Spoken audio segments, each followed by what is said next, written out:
Welcome back to the videos, guys.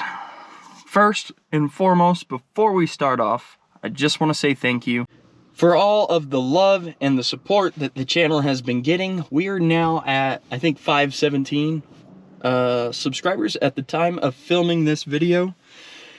And we have grown 17 subscribers in 4 days, which is awesome. That's great. That's fantastic. And I love that. Let's hit 6. Can we do it? I don't know. Sure shit, gonna try.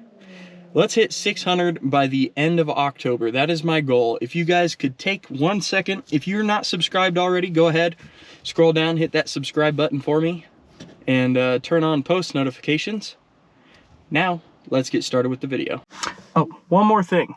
If you guys are interested in hats, I know I offer the Crispy Z t-shirt and the Mark 8 and inverted Mark 8 tees as well. If you're interested in hats, we are doing, well, you can see like a test run of a couple products. And if you'd like to pick one up, let me know, and I can add it to our Etsy store and make those available for you guys as well. So, start up the car because it's hotter than balls in here. Nice. Today's video is partially a celebration, partially a review. We have now had a Mark 8 GTI for over a year. So at this point, I feel more than comfortable to give you my honest opinions of the car. Granted, it probably will be a little bit biased. I love GTIs. I had a Mark 6 a few years ago before we got the Mark 8s, and I loved it. That's what got me into Volkswagen. I never thought I would own a Volkswagen because of the whole stigma around check engine lights and that they were so unreliable. And that can be true, don't get me wrong. If you buy one from somebody who didn't take care of it, absolutely. That can be something that you deal with. This case was not. My Mark 6 was very well kept after, and then I ran it into the ground. And I don't mean that in a negative way. I mean, I drove it a lot. I had 220,000 miles on it. So, that's not what the video is about. We are talking about the Mark 8. So, like my original review of the Mark 8 GTI, if you've been around that long, the seats. I love these seats so much. They are pretty comfortable. They're very sport looking. They've got the leather on the side that is red for, obviously, GTI. That's GTI color. If you got Golf R, I believe they're blue in the Golf Rs. Correct me if I'm wrong. Also, person on the last video, thank you for correcting me about 034 Motorsports horsepower and torque numbers. I was saying wheel torque. I guess those are advertised crank horsepower.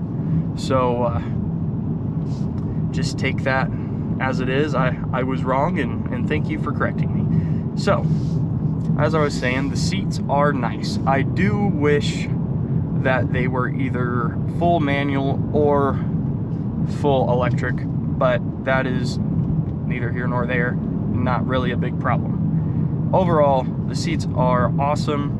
I came into the 40th anniversary Mark 8 from an STI. I like the STI seats, but they get really uncomfortable on anything longer than 30 to 45 minute drives, and I do more than that on almost a daily basis. So these seats are great for that. They don't tire my back out like the STI did, and it's been pretty awesome. Another thing I would like to talk about is the E888 engine. Now, this is the Gen 4. They're awesome motors. They're great 4-cylinders. They make great power for being a 4-cylinder, and the gas mileage. Another reason I switched from the STI back to a Mark 8. We have 2 of them. My wife drives a DSG Mark 8 GTI, and I have a 40th anniversary with a 6-speed manual. The gas mileage is quite a bit better. I have quite a commute to work every day, and being able to not fill up every 2 days is wonderful. It kind of gets old spending just as much time at the pump as you do on the road. So, gas mileage, power, overall, I think the E888 motor is great for what it is and great for the platform. And obviously, end user, like I said, I'm biased, but I love it. I wish the sound was a little bit different, but who cares? It's a 4-cylinder. It's kind of what you expect.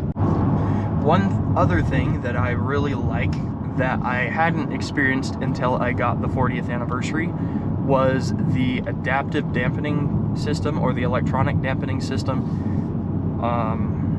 In my first review of the 40th anniversary, somebody brought up that I had missed out on the adaptive dampening, and I definitely did. I have since played around with it and messed with it, and you can definitely tell a world of difference. If you have the extra few $1,000s to spend on the GTI, I would definitely tell you to go for it. It's definitely worth it, and it really does make a difference. So if you put it in comfort or if you put it in eco, it's nice and soft. And once you put it in sport, or if you adjust your custom settings to be stiffer, you can definitely tell an immediate difference. Sorry, we just hit a gravel road. Let me pull off to the side here, because what I'm about to show you is going to take both my hands. Really just one of my hands and both my eyes. So, the biggest complaint about the Mk8 GTI is the infotainment system.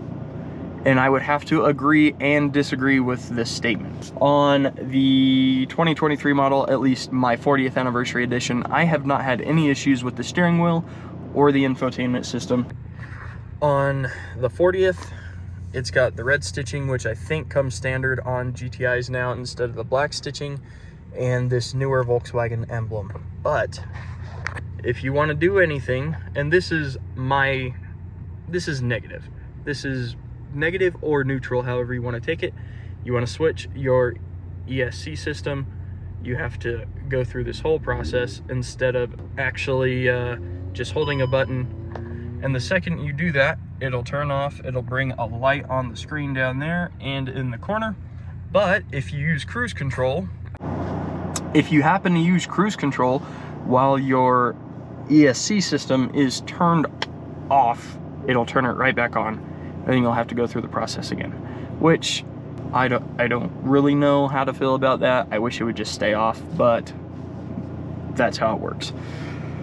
Other than that, the infotainment system is not bad. It does take some getting used to, but it works. On the 2022, it was a brand new car. There are definitely more bugs on that car than this one. So the 22 does have some issues still. If you are in the market, I would recommend getting a 23, as they had been out for a year and been able to implement bug fixes and such like that. There are still software updates, I believe, from the dealership that they're handing out, but do you really want to go get software updates on your car at the dealership every so often? I don't. Let's talk about the styling of the car. So I really love it. Some people have mixed reviews on it, but overall I think it is aggressive. I think it fits the Golf and GTI platform perfectly. I think it's a nice, mature, aggressive look. It's a little bit more mature than a Mark 7, but it still has the aggression and the stance of a GTI or Golf. If I had to say that the exterior needed anything, I would say it had to be in the rear. The rear is not quite as aggressive. Looking at it dead on is not bad, but looking at it from the side, it just could use some more going on here. But that is my personal opinion, so that's up to you. And I also do like the decals on the 40th. It kind of breaks up that body line a little bit, in my opinion, just enough, and it's not too much of a decal to be obnoxious and distasteful. So how is space? If you are a family like we are, one thing you have to consider is space. How much can you haul? How much can you take with you? This, that, and the other. For me personally, it works out pretty great. We have one daughter, one little 9-month-old girl, and well, as you can see, there's her car seat. I think if we had any more than just one child, we'd probably get at least one car that was a little bit bigger. Probably like a Tiguan would be a pretty good size. But for our current needs and foreseeable future needs, sorry, my allergies are acting up a little bit. But like I was saying, for our current needs, the GTIs work awesome. They can be a little bit tight. Like obviously, if we're going 4 or 5 hours away and we're taking quite a bit of stuff, my daughter's stuff and both mine and Justice's, it can be a little bit tight. But overall, it works out really well. Let's get on to probably the most important thing about this car. Is it fun? I don't know. You tell me. I know she makes some pretty good sounds. I know she handles fantastic. I know with an exhaust and a tune, she picks up great. And plenty to play with. She's great on gas mileage. If you can have fun in a vehicle and really throw her around and still get good gas mileage, I mean, what beats that as far as a daily driver? Obviously, I have the Datsun. That's a throw around car. That's a project and is meant to be as such. But I mean, the GTI, I hop in it, I push start, and we go every single time. And it's always been like that, and I hope it always is. Do I think the Mk8 GTI is a car worth getting? Absolutely. If you are in the market for a vehicle and you like hot hatches, sometimes, you know, people don't like the hot hatch, and that's perfectly fine. Everybody has their own opinion and their own tastes. Sometimes the hatchbacks aren't for everybody. But let me put this down because that's bright. I love it. I think it is well worth the money if you can pick them up at MSRP, which is becoming more of a thing now. GTIs aren't really over market by much anymore. So if you're running around looking for one, chances are you can find them at or like right above MSRP. Golf Rs, unfortunately, are still being marked up way too much, and you know, for a Volkswagen, I don't see $60,000 for a Golf R being a worth it car or worth it value over a $32,000, $33,000 GTI. Yes, you get more with the Golf R. No, I don't think it is a $20,000 to $25,000 difference. That's my own opinion. If you've got the money to spend on a Golf R, by all means. I do not, so this is my 2 cents, my personal opinion. The GTI is a great platform. More than likely, unless you are taking your vehicle out to the track all the time, pushing it to the limits, the GTI is going to be more than capable of keeping up with you. And really, it could be a great learner car as well. The reason we got more GTIs is because my wife got in an accident and her Mark 7 did everything it was supposed to do and kept her safe. So from a safety standpoint, they are amazing as well. And like I said in the beginning of this video, this may be a little bit biased, but this is my honest opinion. This is how I feel.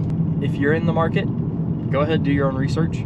Go test drive them and see what you like. I would never tell somebody to just go hop in a vehicle they've never driven before and hope for the best. Well, I think that's probably about where I'll end today's video. It's probably a little bit longer actually, and you've probably heard enough of me talking, so thank you all for watching. We have some more Mk8 content coming here soon. I will catch you next time. I'm Austin. This is Octane Media. Peace out. I'm Austin, and you're watching Disney Channel. I don't know what that sound was, but that wasn't Disney.